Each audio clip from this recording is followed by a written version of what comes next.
In this course, we will be looking at many images and videos. The first thing we need to do together is develop a common language to talk about images in the professional way. This is important for directors and cinematographers so that they can communicate and collaborate. But it's also important so that you can give and receive constructive feedback without insulting anyone. I'll give you an example. Here's a painting by American painter Jackson Pollock. Now, if I wasn't a big fan of abstract art, I might look at this and say, I don't really like this. And that's fine, I'm allowed to feel that way. But imagine that you created this painting. How useful is that comment to you? It also centers around how I feel and not really the image.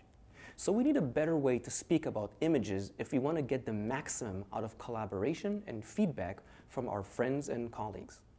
To do that, we will assume that every image and video we observe has a story.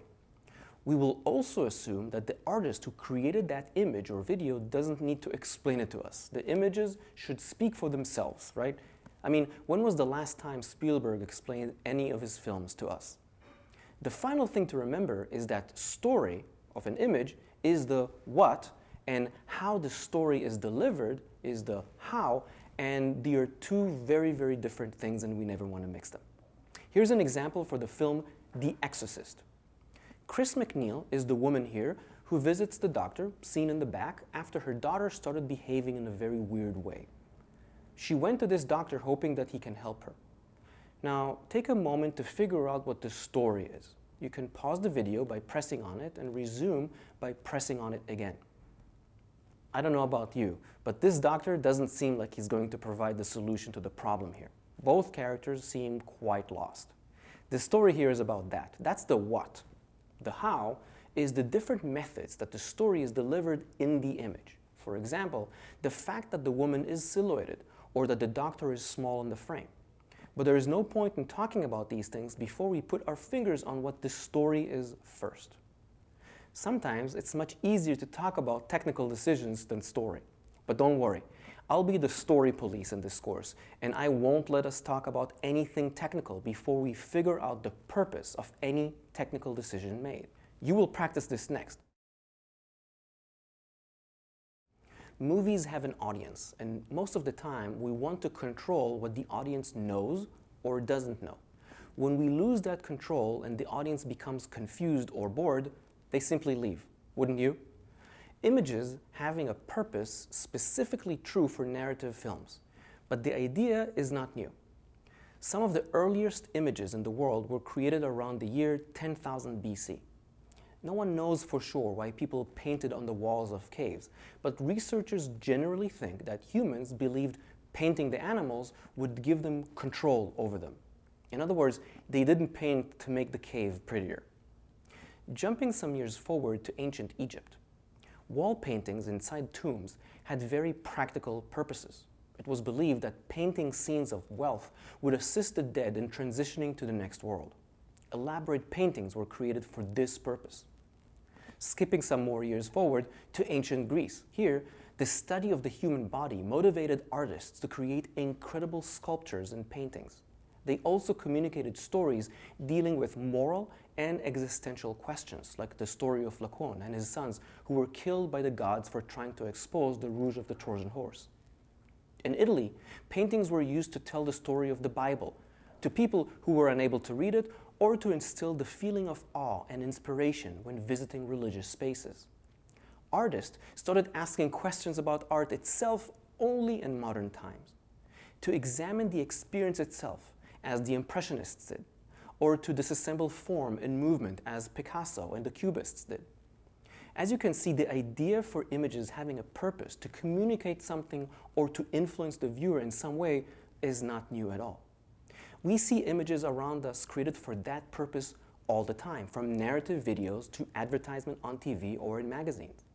The power that images have over the viewer is undeniable. Some images become so iconic that they shape our society in many ways. Our job as filmmakers is to design such images, to think of the effect we want to create and then design an image that generates it. This is a quote by photographer Irving Penn. For us, the important part is the last one.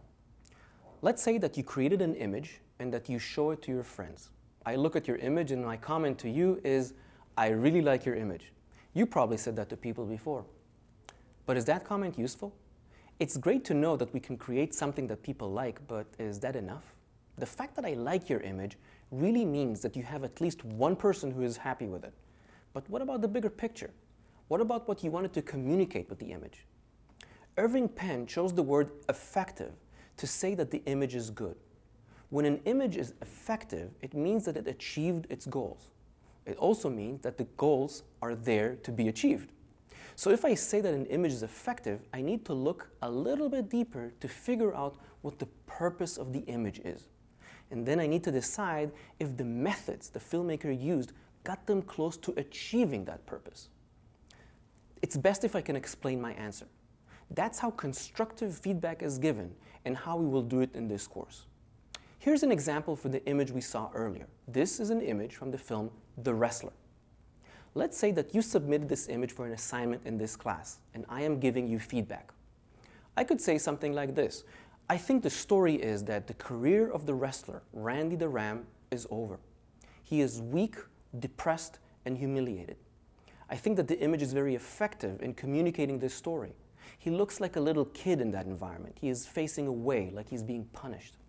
Everything in this image makes him look weak. Even the toys are big compared to him. My feedback started with stating what the story is in my opinion.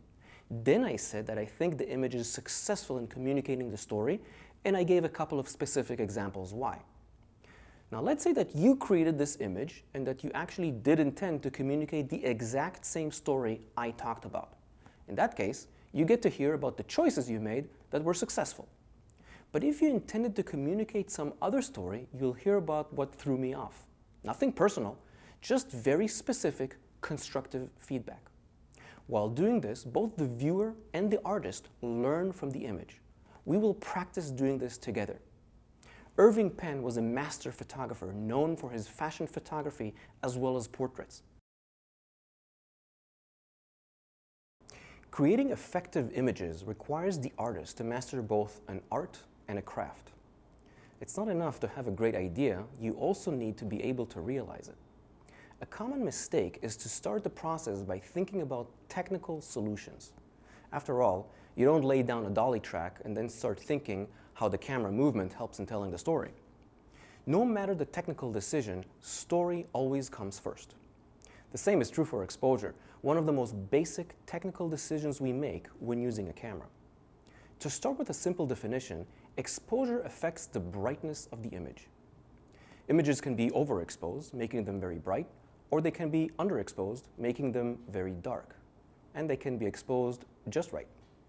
Consumer-level cameras like DSLRs let you click a button and activate auto exposure. That's when the camera tries to figure out by itself what the right brightness level of the image is and uses exposure tools we'll discuss today automatically. If you use auto exposure, you'll soon find that you have two problems. One, professional motion picture cameras simply don't have that function. Exposure needs to be controlled manually, and that's why we need to learn it.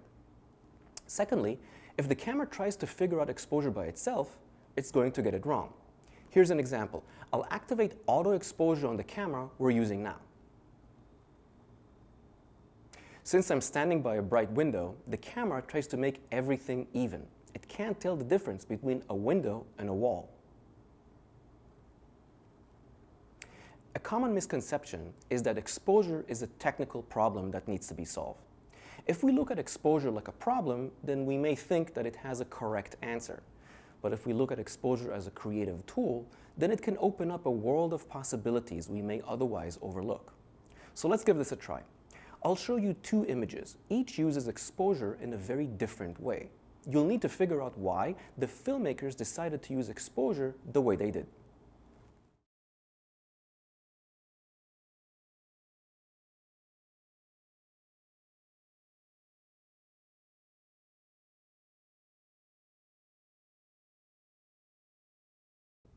Let's look at these images together. This is our first step into the creative use of camera exposure. In this image from the film Close Encounters, it's hard to say who the main character is. We, the viewer, are placed among the people watching the aliens. But there's still an experience that is shared between the viewer and the people. So if I said the story is the spaceship door opens and the aliens emerge, it wouldn't quite deliver the feeling we get here. My interpretation would be something like, we are amazed to see tiny figures emerge from a light so bright, a holy light, that is almost impenetrable. The emphasis is on the feeling, amazement, holy light, difficult to see. That leaves room for artistic interpretation. How do we show that in an image? That's where cinematography comes in. In this case, exposure is used to effectively deliver the feeling of the holy light and the fact it's so difficult to see even though we try hard. To me, the white light and the flare is also associated with amazement and wonder, all positive feelings. It doesn't feel like anything bad is about to happen. Here's the image from the film Seven, a whole different story here. Now imagine if we decided that the story here is Tracy is talking on the phone. Clearly that doesn't capture the essence of this image. It just describes the actions. That is plot.